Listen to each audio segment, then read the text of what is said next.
They're here. It might be a tumor. It's not a tumor. The Film Lounge presents... Spoiler Free Movie Review! First you gotta do the truffle shuffle. Come on! with Chris Gooch. I'm the dude. Our team is the elite of the elite.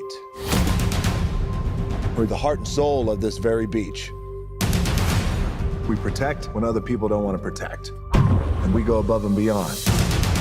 If there is one thing that you can say about the new Baywatch movie, is that it's full of eye candy. It's not just one-sided eye candy either. Doesn't matter if you're into guys or girls, Baywatch has eye candy for all. So much eye candy in fact, that it's bound to give you ocular diabetes.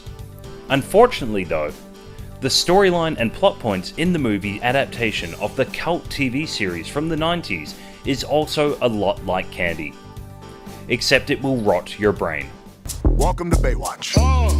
So, you've got The Rock playing Mitch Buchanan, your normal, everyday, run-of-the-mill lifeguard who is just testosterone squeezed into a swimmer's rashie. And when he takes on 3 new trainee lifeguards, which includes Alexandra Daddario as attractive swimsuit model number 3, John Bass as chubby comedic relief, and of course, walking human perfection, Mr. Chiseled Jaw and rock-hard abs man himself, Zac Efron. The storyline is, well, what you'd expect from a Baywatch episode. Drugs, murder, explosions, and apparently the only people who can stop all that is the Baywatch crew. Gut says there's some bad shit going on over there, and my balls say we need to check it out. My balls say, it's just take it easy right here. Why the fuck do your balls sound like 3-year-old girls? I don't know, man. That's just how they talk. But they're wise. Look, before I completely bash the film, it does go without saying that Dwayne "The Rock" Johnson and Zac Efron have excellent chemistry together. They're both charming, they bounce off each other really well, and I would definitely pay to see them in a movie together again. But maybe just not a Baywatch sequel. The comedy is funny, but it's just a pity that we don't get anything fresh from the film that wasn't already featured in the trailers. Unfortunately, outside of Zac Efron and The Rock, the rest of the cast are mostly a letdown.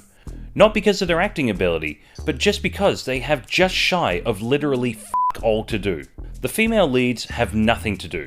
Often you forget many of them are there. The male support cast show up randomly and are there often just to do short bursts of ad-lib comedy. And unlike their bathing suits, none of these characters are really fleshed out. You have John Bass as chubby comedic relief and Kelly Rohrbach as CJ Parker, and their relationship can only really be described as a screenwriter's masturbatory fantasy of the most unrealistic proportion.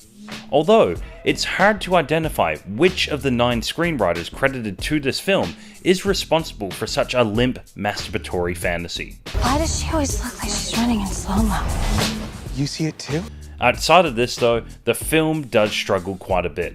Firstly, this is just my nitpicky personality, but the film is just a train wreck of continuity issues. I think the continuity guy on set was just too busy focusing on thigh gaps and not paying attention to his goddamn job. The film also clearly has missing scenes along with plot points that are completely forgotten about and left completely unresolved. How do I explain this so that you people understand? You people? You people? Oh, you don't get to say that. You're just tan. Right on. Come on, brother.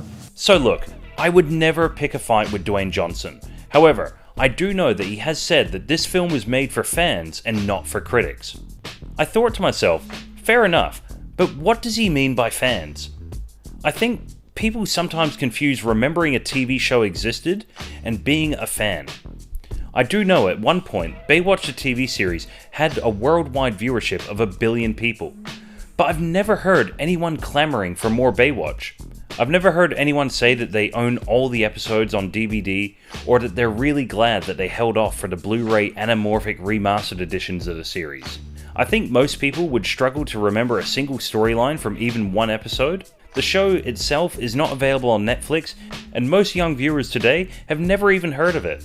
I've never heard of people cramming into Baywatch conventions, so while I do appreciate that the film was made for fans, all I have to ask though is, what fans are they talking about? All things considered, things could have gone a lot worse. Overall, the film had the potential to be good, but it squandered this potential by prematurely ejaculating all the best material in the trailers. The Rock and Zac Efron are great, but vacuum up all the screen time and charisma of those around them. If the film had some more self-aware humor and saved some of its A-game comedy for the silver screen, and also just took a little bit more time in the editing room, then maybe the promise of the sequel at the end credits might have been more welcoming. Baywatch gets 1.5 jokes out of 5 that would have made the film much better if we hadn't seen them across 36 trailers and TV spots prior to release. You turned the canals into the goddamn X Games. That's because we were in lifeguard pursuit. Oh, okay. My bad. Except for there's no fucking such thing as lifeguard pursuit.